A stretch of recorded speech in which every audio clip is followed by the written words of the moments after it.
Alright, Ladies and Gentlemen, ein herzliches Willkommen. Es ist wieder Zeit für den Phinfluencer Podcast und wir sind heute zu dritt. Deswegen sage ich nicht nur Dirk, wir müssen reden, sondern Richmond, we have to talk. Yes, Hi. we do. Big How y'all doing? welcome. We have a real Miami Dolphins legend today on board and on our podcast show. It's the one and only Richmond Webb. Yeah. Welcome. Hey, Dirk. Hey, Chris. Hey, I'm glad to be on your show. Thanks for having me. How you guys doing today? I'm good. Doing good. Yeah. I'm doing good too. So, Richmond, how are you? What are your feelings today after this not good game yesterday? Yeah, it was a tough loss, Chris. Man, I felt good the way the game started off and even up until half, but we just didn't make enough plays, and it was a tough loss, but it had given people hope over the last 4 or 5, 5 weeks that, we went on the run of winning. And I think that was the expectation from the beginning of the season of how we thought this team would come out and play.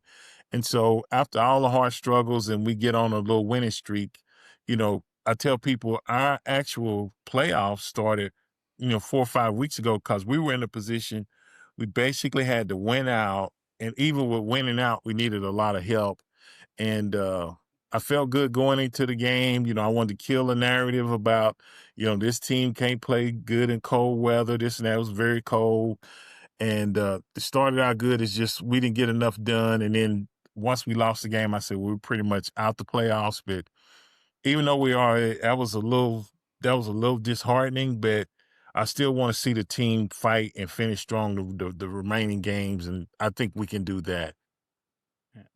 But it was nice to see the last games. The team doesn't quit, so I think it was very impressive to see they work together, they work with the coaches, and they work as a whole team. So it was nice to see to win 4 games in a row. So yesterday it was not a good game at all from all parts. So but let's talk about the game a little later. I have one first question for you. So what do you think about Dolphins fans in Europe or in Germany? Is this something special for you guys in the States? It's definitely special for me because what I realize is football, which is what we call soccer, is the sport over like in Europe, Germany, this and that. And so, talking to Dirk, I learned a lot more about the German fan club and, how he was real instrumental in starting the club and this and that. But I think one of the things that truly helped is the NFL started playing international games overseas to expose, to gather fan and create awareness and attract people into the American football. And so, to start a fan club and to grow it like it is, and even Dirk, I was talking to, I want to say Andre from the Netherlands. Mm-hmm. I think you even helped him start a fan club in the Netherlands. Yes. So it's like, that's what I love to hear when people work together. They got a common goal. And, for Dirk being Germany, he could have said, well, I'm in Germany, you on your own or whatever, but to come together because we both support the Miami Dolphins and the team. We both, even though we're in different fan bases, come together, work to support it, to grow awareness, grow the clubs. And I thought it's beautiful. So hats off to my international fans, tremendous respect. And I love you guys. I think you're doing a tremendous job. Thank you. Yeah, we appreciate it. Yeah, of course. So, it's not easy for us because yesterday the game was starting at 2:15 a.m. and we're up till 5:30 in the morning, and so we have to sleep 2 hours and then go to work.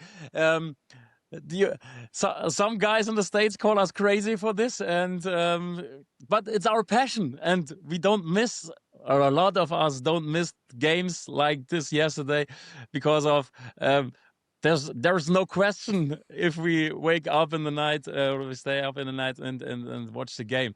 Yeah, but the last games on Thursdays, on Mondays, we better had to sleep again the whole night. But it was okay. It was okay yesterday. So, Richmond, do you have any questions to Dirk or me, or any thing about Europe or the Europe fan bases, or you know, is, I'm gonna tell you the other thing that impresses me about. I think I met somebody from, of course, Dirk. I did the Netherlands, international. I did France.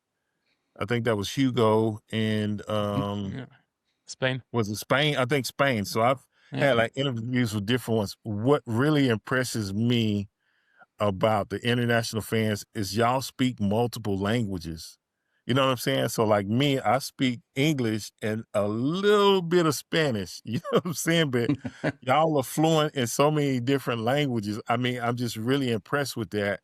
And you know, y'all really make it easy for a guy like me, because I can just speak in my normal language. And then, like you said, you did the intro in English and in Germany. So I'm sure you'll go back and translate it where they can understand. But most people probably understand, because I'm just, that's really, and I think that's something that it just, when I heard that, I was just kind of blown away that, you know, people speak multiple languages and y'all are so good and fluent at it. Like, you could almost go to the Netherlands and they wouldn't even know you was from Germany. Well, maybe they would, but I mean, it sounds so smooth the way y'all make one transition from one to the other one.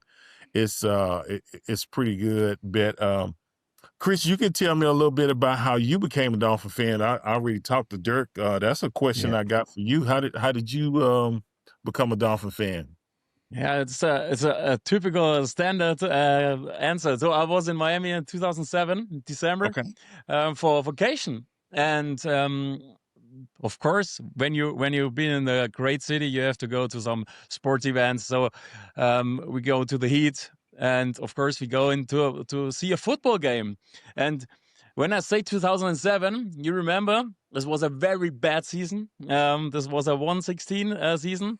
So, and the only game the Dolphins was winning was a game in December against the Ravens, and I was there, and we had this overtime win in this season, in this game. It was my first Dolphins game, and when you go to a stadium and there are not a lot of fans because you have a losing season, and of course I go in there and I buy a jersey, and I had, it was you see Jason Taylor jersey, and because he was the star player, and yeah, and all this, we suck, the Dolphins suck, and no, they're losing, and they're the baddest team. And then you go to the stadium and you win this game in overtime. The crowd was hyped, the fans are with a great atmosphere, and for me it was something special I never feel about in other sports in Europe. I'm a lot in soccer stadiums in Bayern Munich and Hamburg and Berlin, but this atmosphere on this day was very unique and very special.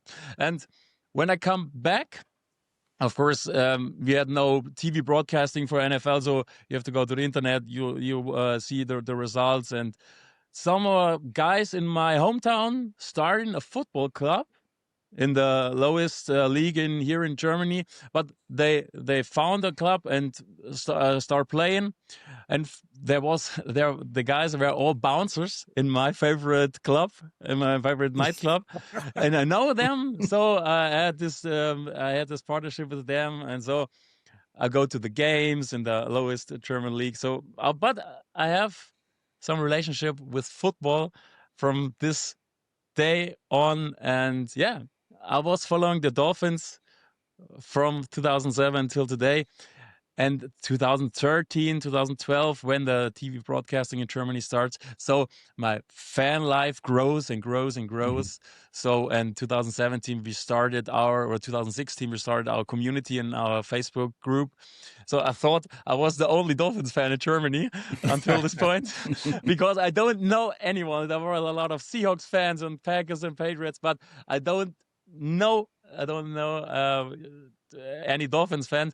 And then I meet these people at the internet, and we start talking about games and talking about the Dolphins. And then we meet us 2017 at the London game for the first time. And so the ID grows.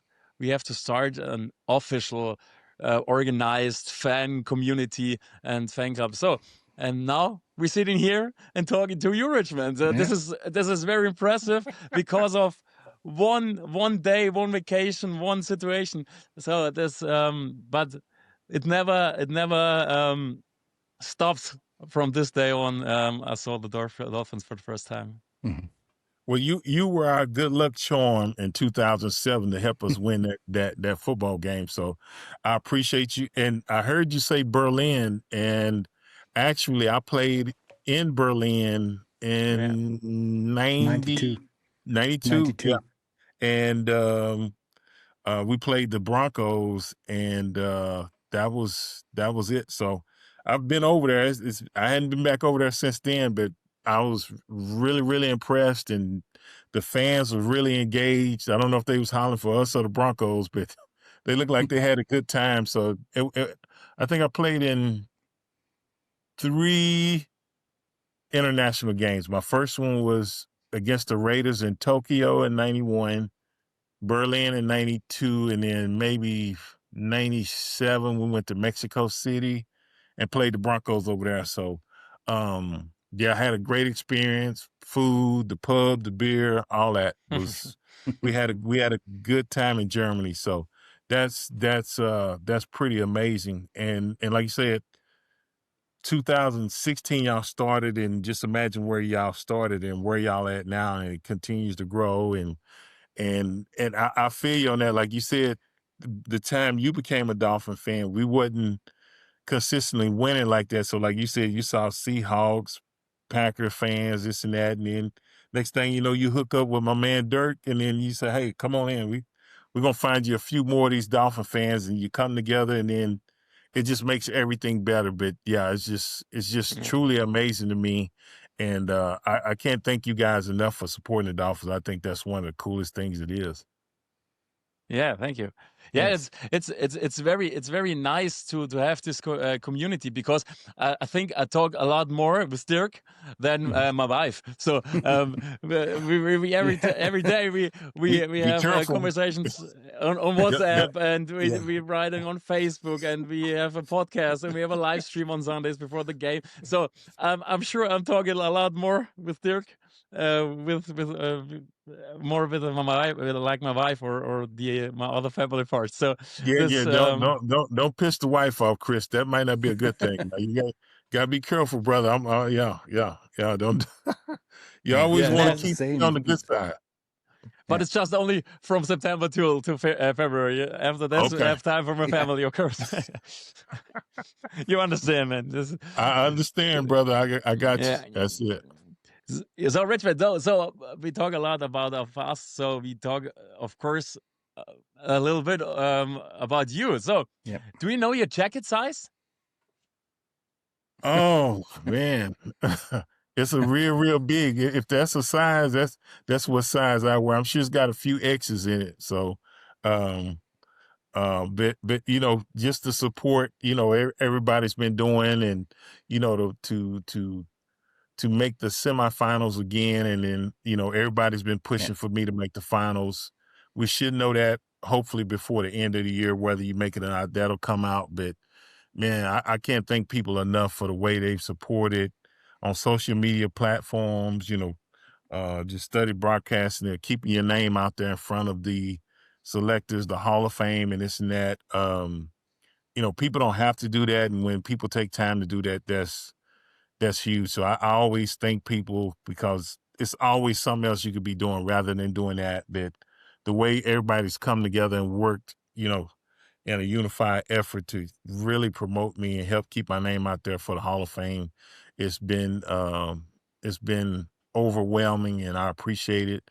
And hopefully we can advance. And I say we. I didn't get to hear by myself, and I know I didn't. We're a team, and so national, international, me, we all one big family. And if I make it, we all make it. And I appreciate all the support. So I always try to thank people and let them know the gratitude I have, because it's so many other things, people can be doing. So thank you so much for that. And I'm sure the color gold suits you very well. So I'm sure about that. And do you know how long the flight takes to Canton? For me, it's probably, I'll fly to Cleveland. So Cleveland's probably 2.5, 3 hours I'm in Houston.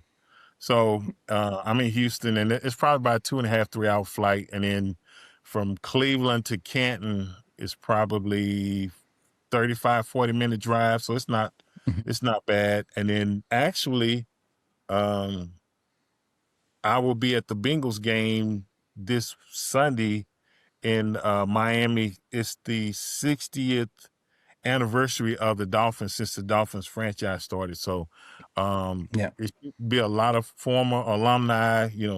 I'm sure, Zonko, Larry Little, Dwight Stevenson, Mr. Greasy, Bob Greasy, if he's available. I know he's a lot of time it conflicts with what he's doing, but you see all these all-time greats come back and then get to meet them and soak up knowledge from those guys and listen to the stories when they played. I just soak all that up because, they paved the way for a guy like me, and they set the standard high way back then, and we got to try to get back to that standard and maintain it. It's nice to hear. So, what you talk about with this guy? So, is it about football, or do you talk about the daily news, or is this something interesting for people like us? So, when you come together with these guys and drink beer, and what are the I think for me, Chris and Dirk, I think it's more the stories back of listening when they played. The good thing is they were coached by Coach Don Shula. I was too. And so when I hear some of the stories and the pranks that they pulled during practice or try to pull on Coach Shula, knowing him and the type of guy he was, and you can just imagine it, even though I wasn't there, but you get to laugh and you get the fellowship with those guys. And it's just, we're all really the same. We're just older. So I think that's the common ground, is that, they're former players. We're former players, and guys playing now. It's stuff going on the current team that, you have some characters, this and that.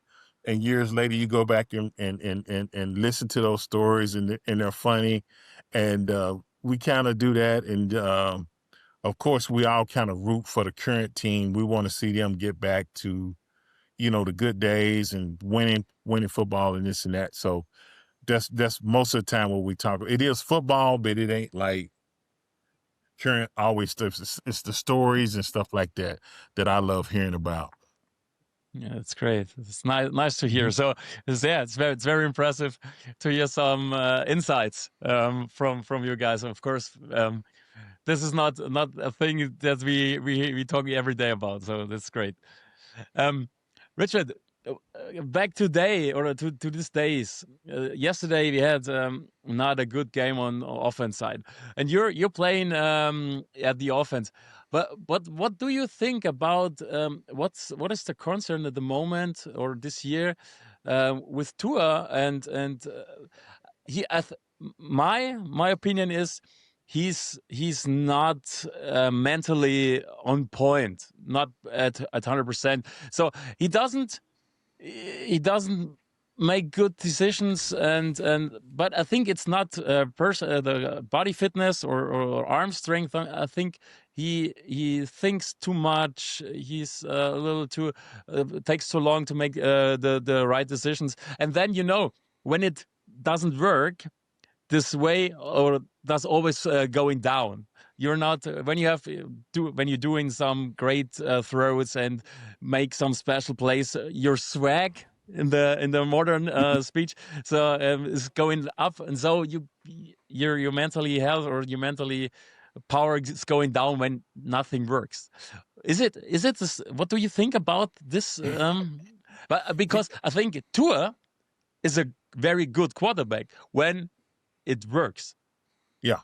I think he's shown in the past couple of years, not this year, but when he's really tuned in and I think you have some validity possibly to some of the points that you brought up.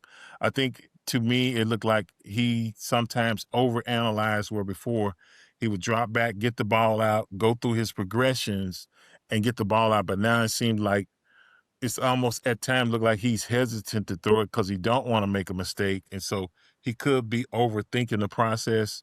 And like you said, I think it's probably more mental than physical.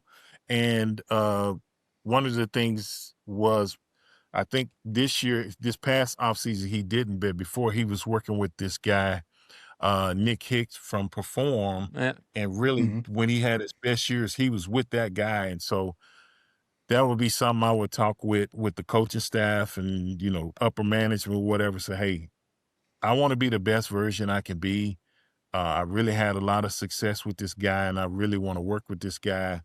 And I think it's not a hard argument because you can see that, he's regressed a little bit this year based on how he's played the previous couple of years. And you want to keep a player like that you rewarded him for the style of play he's had. He just hadn't been playing this year. And, a lot of fans will say, well, we need to just get rid of him, this and that. Well, you got the salary cap.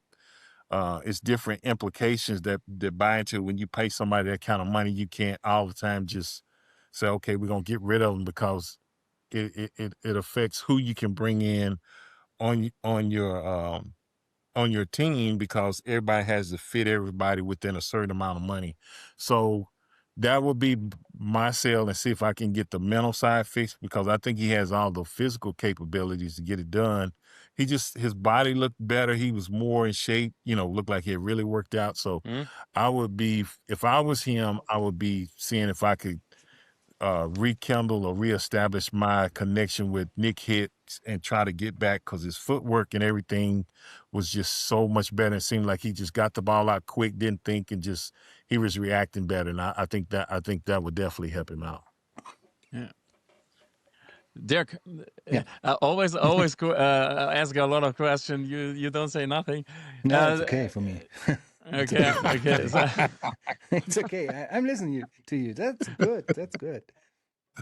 So that's Richmond. That's my part of the podcast. I'm talking and he listens. So this is our this is our this is a secret of our podcast. No, it's just kidding.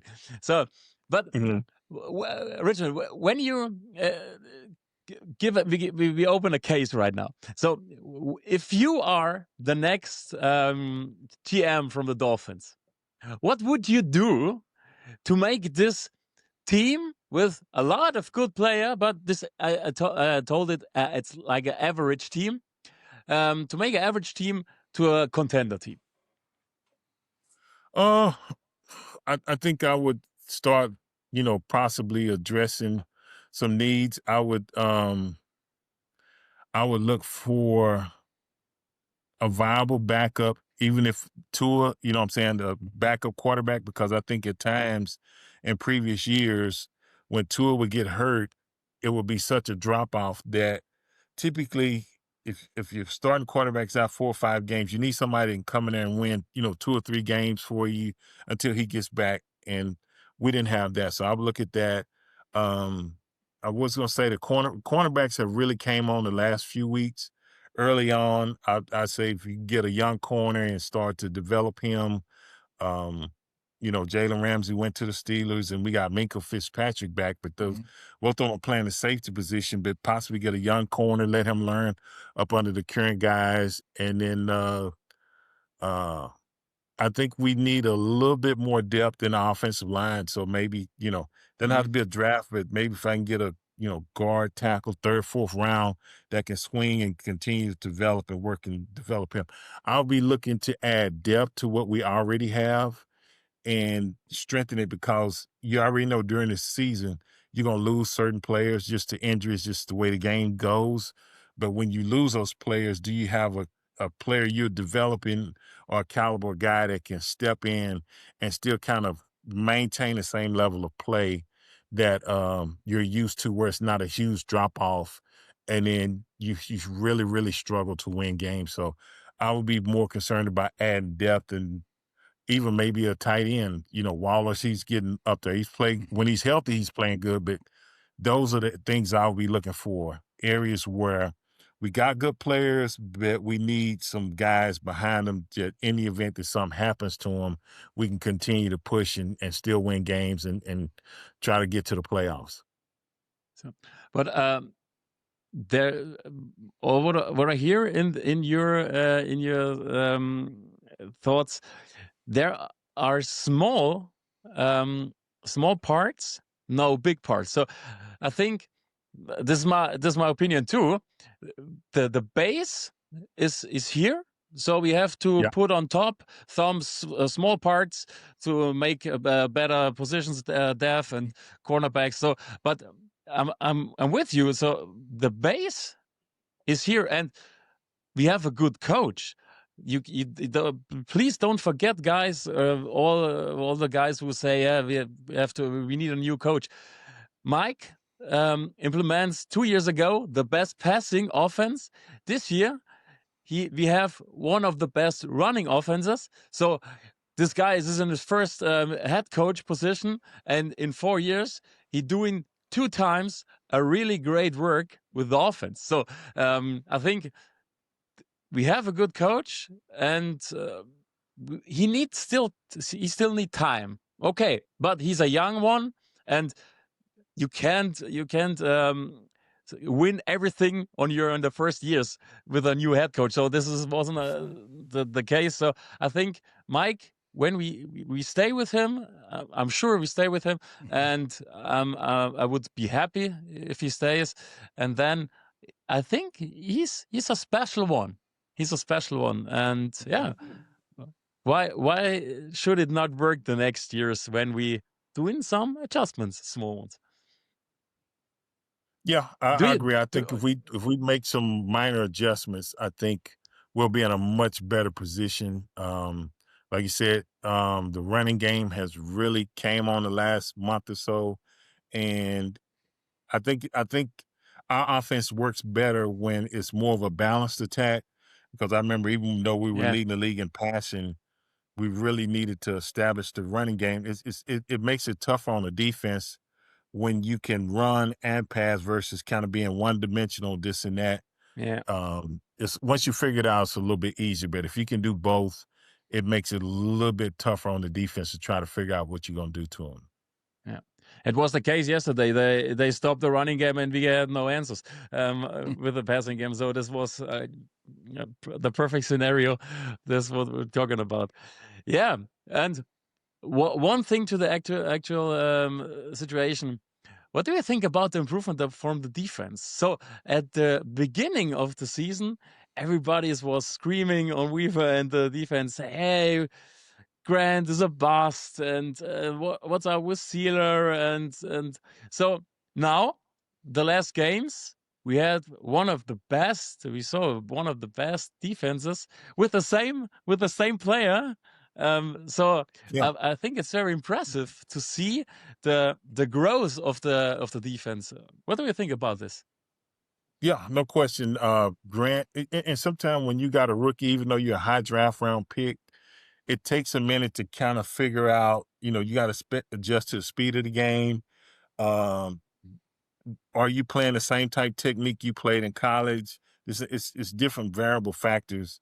But once they kind of figured out and hit stride, like you said, Zach Sealer, all those guys, and then Jordan Brooks, he's really been tremendous for our defense the way he's a playmaker. So it came together, and they play a attack style defense where they set the tone as far as the aggressiveness. They really are attacking this and that, and I really like that about our defense. So it took a while, but it got it together. But I think we've got one of the best defensive coordinators in the NFL right now, in Anthony Weaver. So I like what he's doing. Yeah, that's very, very good to know. So, Richmond, we hit the 30-minute mark. So that's the regularly length of our podcast. But we have 2 or 3 special things in our podcast. Dirk is laughing, but it's nothing so special. No, So, no. of course, we have to talk about the Bengals game, and what do you think? How it what's the scores? So is it good for us, or we lose or win? And we have one special question that we talk about, and this about what's our song of the week. It's nothing a football thing. That's our typical song of the week. So you have to think about the next 1 minute or 2 minutes when we talk about the score, and then well, I as hope far as the yeah. as far as the Bengals game, I think that's a winnable game. The Bengals, they're probably, it's the Bengals and Brown at the bottom of their division. I think that we have them at home. They're gonna have to travel to Miami. It's a 1 o'clock game, which is probably 8 o'clock for you guys, so you ain't got to stay up all night. Yeah. Watch 7 o'clock, yeah. 7 o'clock. So okay, so that's better. They switched the game from the late night game to the early spot. So we are very happy. So we had not get up in the night, stay up, so we can regularly watch the game. They probably called Dirk. So Dirk say, "Now move to 7 o'clock over here, man, so we can sit here and watch it." But I think that's a winnable game. I think being back home in front of our home crowd and stuff like that, I think we have the support. It's going to be a big celebration, like I said, with this being the 60th year celebration. It's alumni weekend, so it'll be a bunch of guys that play for the Dolphins, and I think that's definitely a winnable game, and I'm picking the Dolphins to win. I hadn't thought about a score, but since you asked me, I will go Dolphins 27, Bengals 17. And then you said a song. You want me to pick a song? Yeah, we have, of course. We choose, or we pick a song with the situation. So when we play on Monday, we say New Order Blue Monday, maybe, for example. So or Dirk last, for the last year. So or we took All I Do Is Win, because we have to win. Yeah, and maybe it's our side on the game. But what do you think? Again, the Bengals. So you can say Eye of the Tiger, maybe.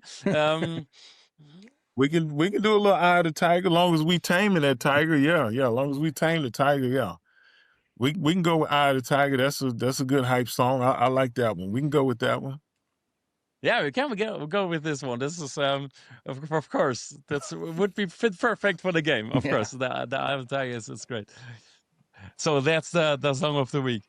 It's great, Richmond. Yeah, we say thank you to having you on our show. It was a really, really big honor for us to have a legend like you, and I can speak for all the German fans and all our listeners. We say we are very happy to have someone like you on the Dolphin side, who cares about the fans, who cares about the communities, who cares about every fan in the States or in Europe or in Brazil or wherever. So we're really happy to have those great guys like you on our Dolphin side, and we appreciated this opportunity to have you here and talk with you. This is really, really special for fans like us, and the Dolphins fans had to have a future Hall of Famer. We talk about a future Hall of Famer in our podcast. And and I'm sure you no, I was gonna say thank you to you and Dirk. Y'all always so good and kind to me, and like I say, the sacrifice that you have to do sometimes stay up and watch a game and to support us the way you do. I'm happy. I was surprised. Yeah, Daniel told me Dirk wanted me to come on the show. I said, yeah, we can set that up. My man Dirk. I'm like, much as he supported me, that's the least I could do. So I was happy to jump on and talk to my German family and this and that. And I love you guys as well. I hadn't met everybody, but y'all please pass on that. Thank them so much for supporting us and supporting me. I got nothing but love for you. So no, I appreciate you guys having me on the show. I had a great time. Man, thank you, Richmond. you. I speak the last words in German, so Richmond, I can translate it later. So, Okay. Leute, danke, dass ihr so lange zugehört habt und für uns heute den Support macht und wir natürlich sehr geehrt sind, dass wir Richmond Webb auch heute am Start haben. Und jetzt muss ich Dirk noch eine Frage. I have to give Dirk a last question because he didn't say anything. So, But that's okay Dirk, for me today. That's okay for me today. Eine letzte Verabschiedung. Sag wenigstens ein bisschen was. So, I want to say the song too. Yeah, for me, it's the song of the week. I will always love you. I will always Oh. love you. Okay. Oh. I like this Yeah. song. Yeah. Okay. Ja. Und ihr wisst, liken, teilen, kommentieren. Ich wünsche euch einen schönen Abend und Fins up. Fins up. Fins up, ladies and gentlemen. Bye bye. See you next week.